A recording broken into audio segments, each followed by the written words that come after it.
Warning: the views and opinions expressed in this program are our own and/or those of our guests. They do not necessarily reflect the views or positions of our employers. Viewers' discretion is advised. I would never interview with a place I wasn't already 100% sure I wanted to work. We're going to have a whole segment of warnings before people can watch this podcast now, Al. Don't feel like sheepish or shy to ask questions, because if you get stuck somewhere where it's not going to work for you, you're making a huge mistake. I think one thing definitely not to do is to badmouth your bank that you just left. That's what the exit interview is for, yeah. Figure out what kind of credit box you're looking for and interview them.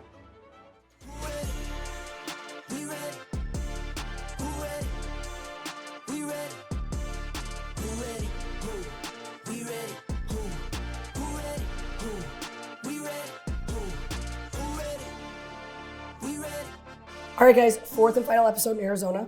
I think because we went on we have new goals, new object, oh my God, I messed up. All right, guys, fourth and final episode in Arizona.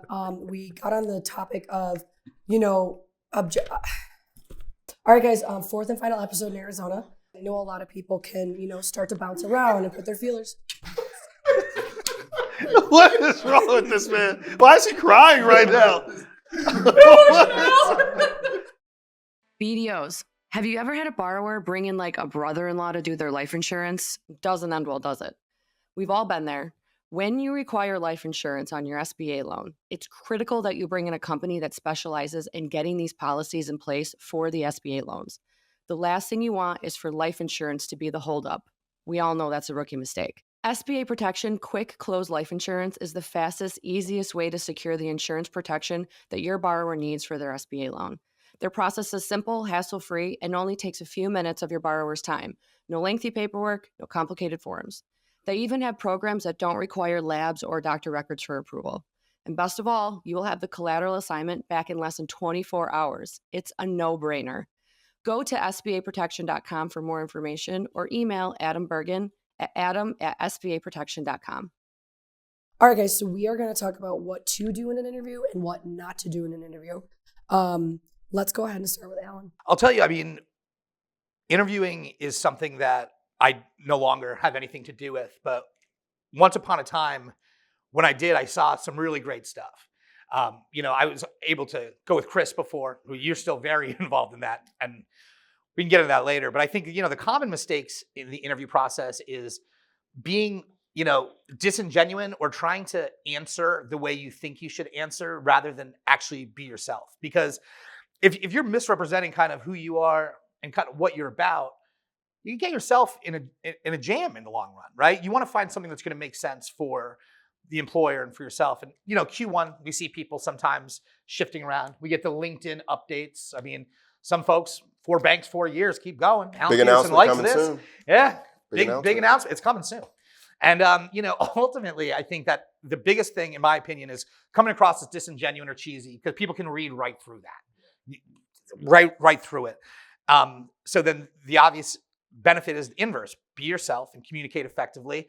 And I don't put in a lot of pomade anymore, man. I used to do the side part. I had like a Bruno Mars thing going on, and everybody hated it, and I couldn't figure out why. And turns out it was my aggressive haircut. So I got out of the hard part. I'm embracing more of a natural look, and I'm asking the right questions. It suits you. Yeah, thanks. Yeah, but I think one thing definitely not to do is to badmouth your bank that you just left. That's what the exit interview is for, yeah. Right, exactly. And you don't know this, but everyone knows each other. Well, yeah, exactly. Yeah. And you're talking to somebody who's going to think about what you're going to say about them one day when you eventually leave their institution.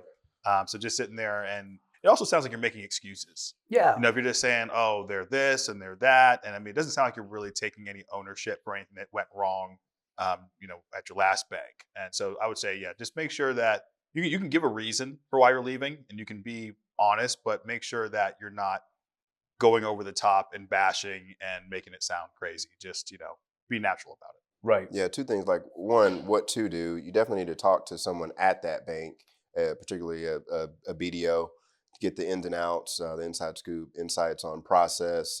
What are the bottlenecks? What are the pain points?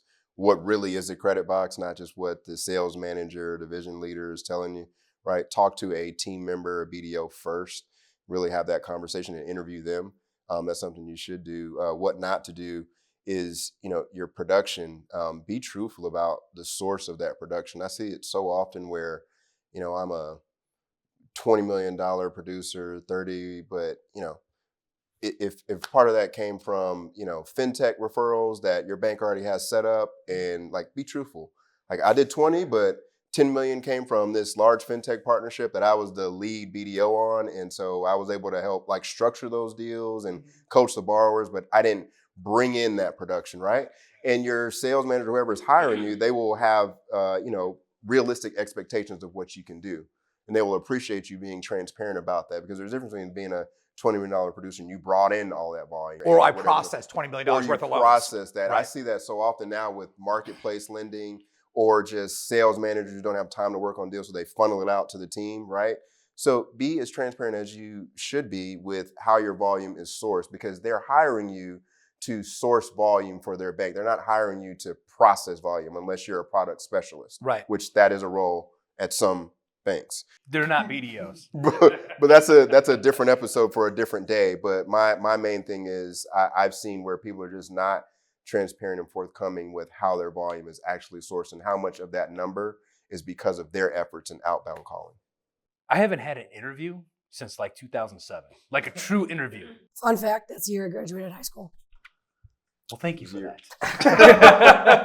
and I say that because you reach a point in your career where, yes, you go through interviews, and I picture an interview as you sit down, you ask a ton of questions of each other, and they're trying to get to know you, you're trying to get to know them. But then you get to a point in a career where you know everybody. You know all the national sales managers, you know all the other BDOs out there, you know all the shops, and you strategically go to certain shops. It's a conversation. It's not an interview. Correct. Right. It's more of a Right. conversation. Is there a Based on where your fit? career I mean, is. let me put it this way. When I came on to first enter that bank, I had already known Mark Gibson for a good 10 years. I called up Mark. I said, hey, do you guys need a couple more? Because we were at a shop prior to that shut down SBA lending. COVID hit, and they were like, we're out. We want nothing to do. So I called up Mark. I said, hey, Mark, you want like 4 BDOs right now? He goes, oh, absolutely. I gave him the names. He goes, and they were all very well-known names out there. So he goes, oh, yeah, I'll hire all 4 of you guys right away. And we staged it, and we all came on board. That was it. That was the interview process. But that's because we had been doing this long enough. The market knew us. We knew the market, and there was no need for an interview. I mean, heck, I haven't put a resume together since 2009. All right, So, well, let's speak I'm probably not the guy. Well, well, okay, have you interviewed anybody recently? In the last couple Recently? years? No. But I would say, to pick up on what Ryan's saying there, it's relationships. So if you are a newer BDO and you go to these network and these flagels, the Start nagels, building those relationships build now. relations. And don't burn just a hang bridge out. either. Yeah, don't just Never hang out burn the a bridge. bar and or show up and go to the Ritz-Carlton and not the actual host hotel. Right. Like go meet people, Right.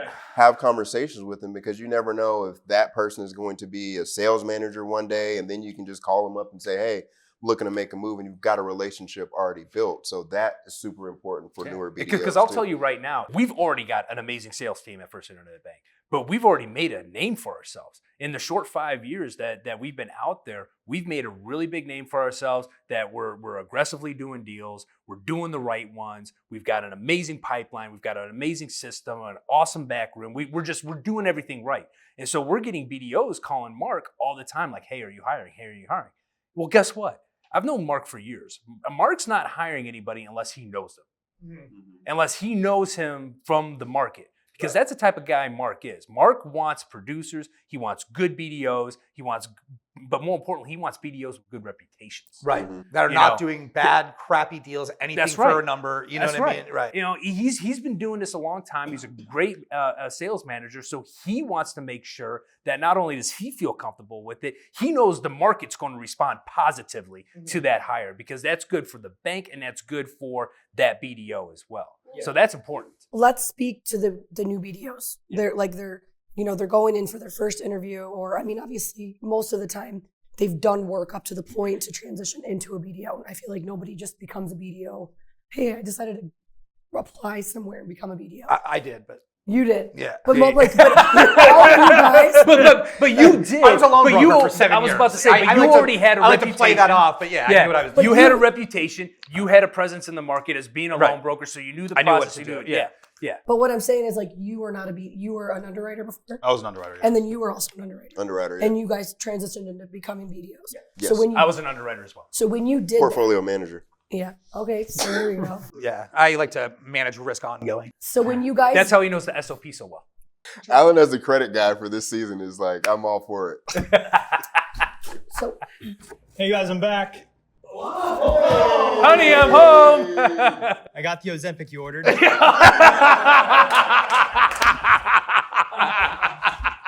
Did you guys pretend to have that fight earlier like I told you to? Absolutely. Yeah. The ratings are down right now. Yeah. We got to get these ratings back It up. wasn't a pretend.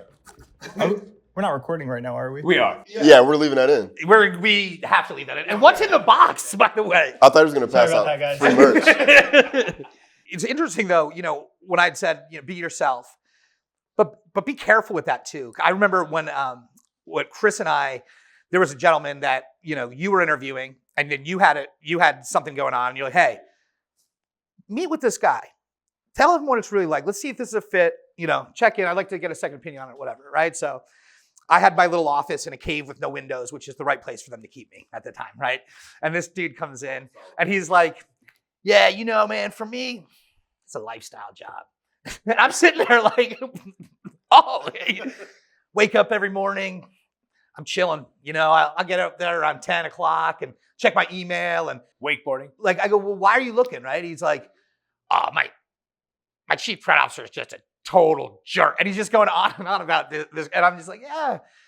He's like, how much do you work? I'm like, a lot, because I really I like this a lot. I love doing this. And this is, the way it is and, whatever. And it just was such a weird, it was just like a weird. And then you called me right after. So for me, Yeah. and I might be giving a, secret on how I do things, but Yeah. when I interview someone, that's not really an interview. Right. I put you in touch with Yeah. another BDO on our team. Yeah. And then your guard's going to be down. Right. And That's you're the going to interview. really have a real conversation with that BDO. And I'm going to ask that BDO, yo, Sterling Allen, what do you think? How did that go? Yeah, this guy's And they're gonna Spicoli from Fast Times at Ridgemont High. Yeah, or like exactly. And they're going to say, "Hey, this guy says it's a lifestyle business. He's Yeah. he's out on the golf course half the day All the and time, just yeah. And I'm going to be able to make real decisions based on the real conversation, not the front you're putting up for the interview too. So be wise to that too when you do talk to the BDO team members. Like that information is most likely going back to the hiring manager. I think I shared this before. I asked for,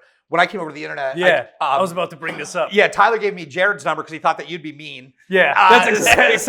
So I talked to Jared. Jared's like, he's like, that's awesome. I know that, you love doing this. He's like, we're really just like working hard, doing good deals and all this kind of stuff. And I was like, yeah, that's what I'm about. And we had it fit really well. But Jared was honest about it. He's like, we want to be out there. We want to be good. We want to grow. And, it takes a lot of work. I'm like, dude, I'm working my ass. I love this. And we were like, oh, this makes sense. And because we had that transparency about what the expectation was of me joining the team, will I be a cultural fit? Right. You know what I mean? And I think that was a huge thing to do that. And if you guys are newer and you're coming in, like Kroge shared, he has conversations. He doesn't have interviews. You are forming the relationships now as you're starting to get yourself out there. You're going to conferences. You're doing different things where you're forging those relationships that in 15 years down the road, God willing, you're still in the game. If that's what you would like to do and that's what you're driven to do, those individuals, we all sort of come up together. It's awesome. I've got friends that we don't even talk every day. We're not in the same state. We don't work at the same bank, but these are like good friends of mine because we can speak the same language, right? We understand each other and what goes into this to operate at a certain level. So, I invite everybody to try to forge those relationships now. And it's awesome when you see the new generation of folks coming up that are paying their dues and busting their butts and making their own friends and stuff and collaborating on deals. Doesn't fit my box, it might be yours, I don't know what a 504 is. Call this guy, right? You know what I mean? So it's like, Never heard of it. Never heard of it. You never heard of it. 504, what area code is that, Al? Yeah, shout out to Scott Radway, the best. And be But no, mindful of your reputation too, Alan. That's a Yeah. good point because Yeah. this industry is it's large from a production aspect, but it's very small. It's super small. small. So if you're a bull in a china shop at one place, or You're a bully, pissing you're the closers off you're at one screaming place, at your people. you know, that word travels fast too, and you don't want to hinder your opportunity with a new shop just because No, you don't. stain on your resume with prior employers. I'll never forget when you invited me to go on an interview with you, and honestly, I wanted a free lunch and I wanted to see what was going on. Yeah. So I put on my suit and we went, and this is unbelievable. So me, This Chris, is all and, true, by and the way. This is a true Unfortunately. story. Yeah. We go to this awesome restaurant on Central, right downtown St. Pete. For years, SBA lenders have relied on referral sources because, let's be honest, reaching businesses directly is just not how the industry worked. It was too hard to find the right contact info, and when you did, actually getting them to engage felt impossible. When Ray first heard about this, he was skeptical because he gets pitched every single day. But 15 minutes into this demo, he realized something. This could actually work. Resquared lets you reach local business owners at scale in a way that actually works. Ray's been using it for a few months now, and not only is it effective, but it's kind of fun. In just a few minutes a week, he's sending targeted messages to small business owners and getting real conversations started. Like the childcare owner he connected with that was looking to buy their second location with an SBA loan. If you ever considered connecting with small business owners and didn't have the right tool to do it, this is it. Resquared is offering a discount just for BDO Show listeners. So go ahead and schedule your demo today, and we'll leave a link in the show notes for you below. Good spot.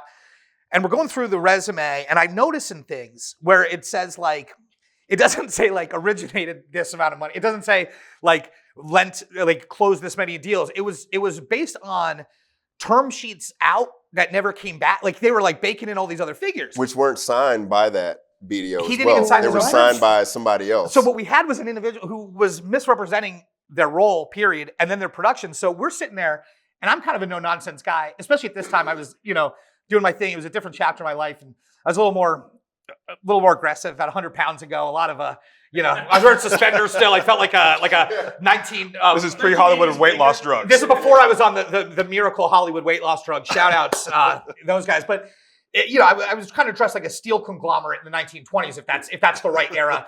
So anyway, I go, I'm looking at your production. Why does it doesn't say that this is your production. It says that this is like some deals that you've looked at, right? And he goes, you can't ask me that.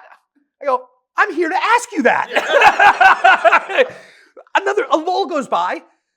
Chris wearing a new custom suit. We dress up. We used to go get custom suits all the time. And I saw it. It was like part of, we've all done it. Like the guys, it's fun. Oh, you went suit shopping? We've done suit shopping a couple times. Like in the Anchorman. Dude, we had they used to close the doors and give us drinks to let us stay there because we were spending money. So it was a great time. But anyway, this dude not on purpose now, but knocks over a glass of water. I'm sitting between Chris and the interviewee. He knocks over a glass of water, goes all over his brand new suit. The guy doesn't try to clean it up. He doesn't move at The all. guy just sits there. He just sits there and Locked shocks. eyes with him. Chris jumps back and he starts getting his napkins. He's like drying up this water. I'm just shoveling food in my mouth. I'm like, this is awesome. This is And the I'm best looking I've at this made. guy. This guy's not helping at all with the glass that No, he just yeah. spilled. So I just said, let's wrap this up. We're all walking back Wow. after the lunch. Chris picks up the tab. Thanks for that. And we're walking back to the office. I just remember, I think we were at that point laughing out loud. Like we couldn't yeah, even. it was Me and him are just like, what What are was we? that? What? We gotta get back and get on the phone. Like And this this ain't guy- making us no money. And this guy flew in for the interview too. He wasn't local. I don't remember where he was from, but he flew him in. he made a big ordeal out of bringing this guy in too, which my fault in I did not know him at all. To his credit, he wasn't misrepresenting what he had done, but he also wasn't saying that he'd done anything. Right.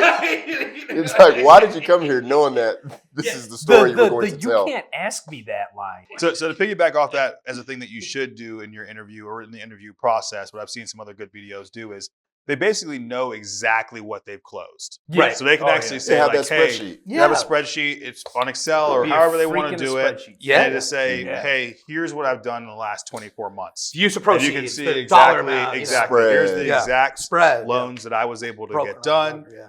Here's maybe where they even came from. Here's even the pricing on these loans. I mean, that type of stuff, that's high level stuff. And when you hand it to a hiring manager, they're gonna say, okay, this guy is about his business. Right. He's serious. He knows exactly what he's doing, where his deals are coming from, what type of deals they are.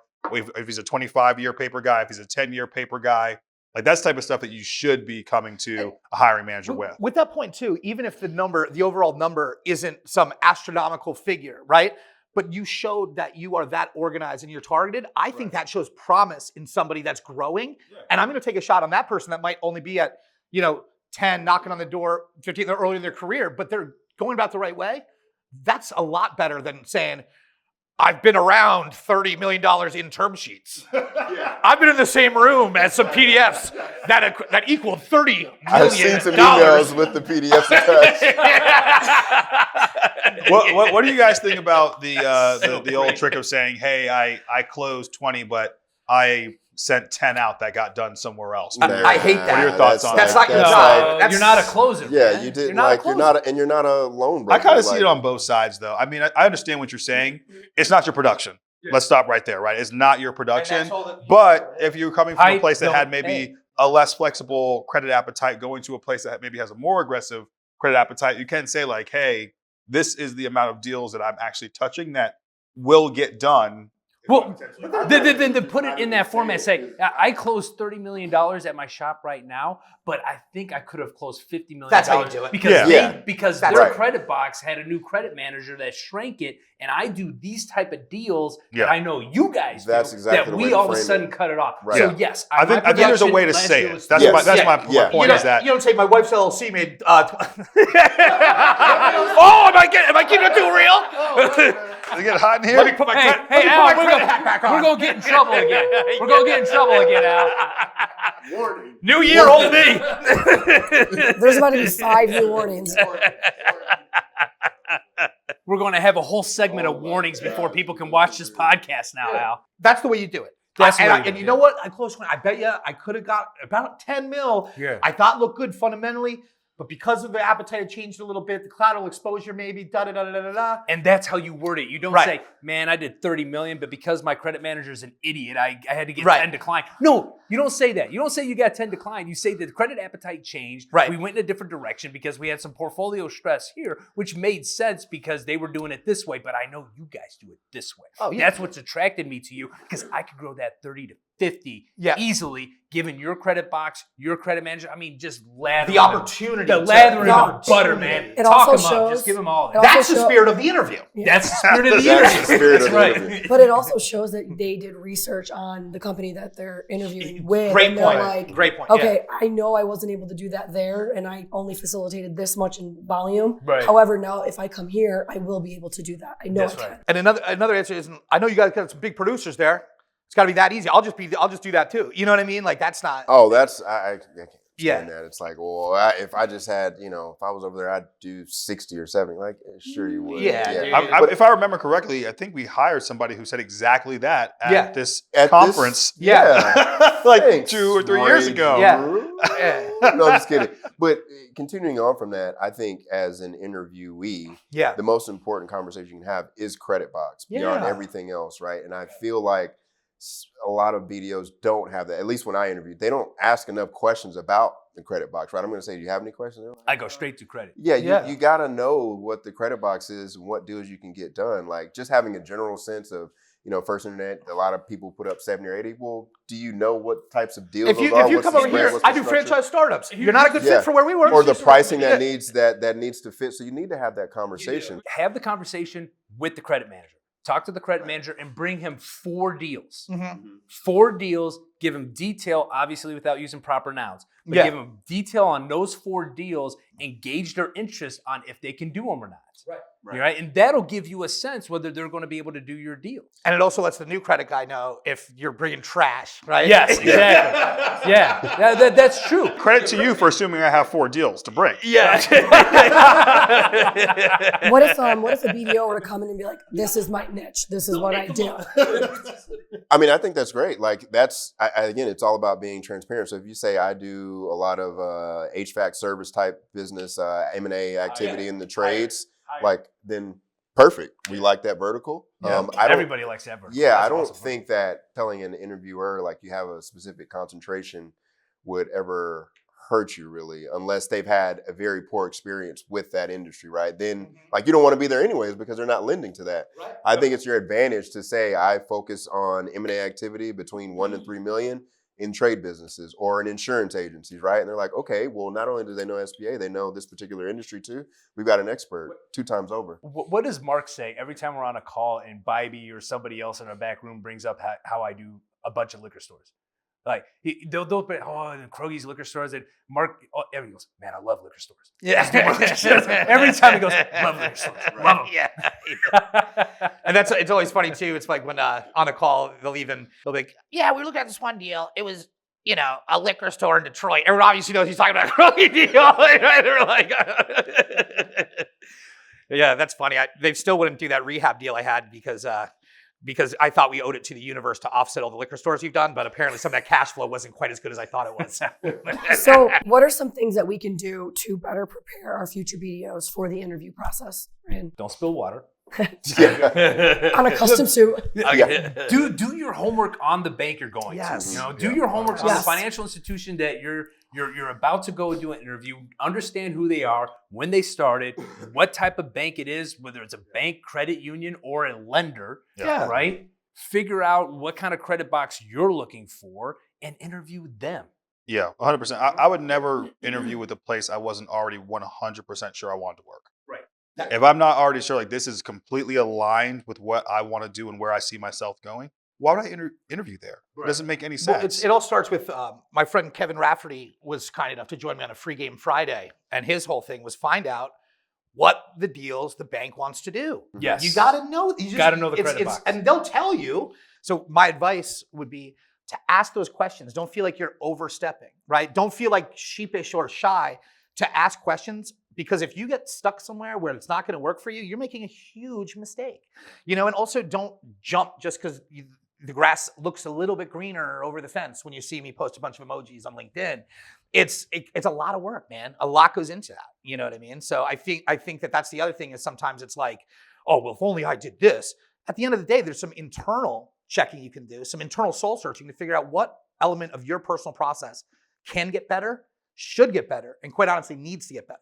A new boss doesn't fix if you've got problems in your inability to show value to potential borrowers. Especially because, if you're a BDO that's year 2 or 3, you're just at the point you're building up your referral partnerships. They know you, you're in rhythm, they're calling you, right? And then all of a sudden you switch shops and it's like you're not that connected to that referral source yet where they're like, I'm not going to follow this guy to the new shop, right? Whereas if Ryan or someone that's seasoned, right? They've been doing this for years.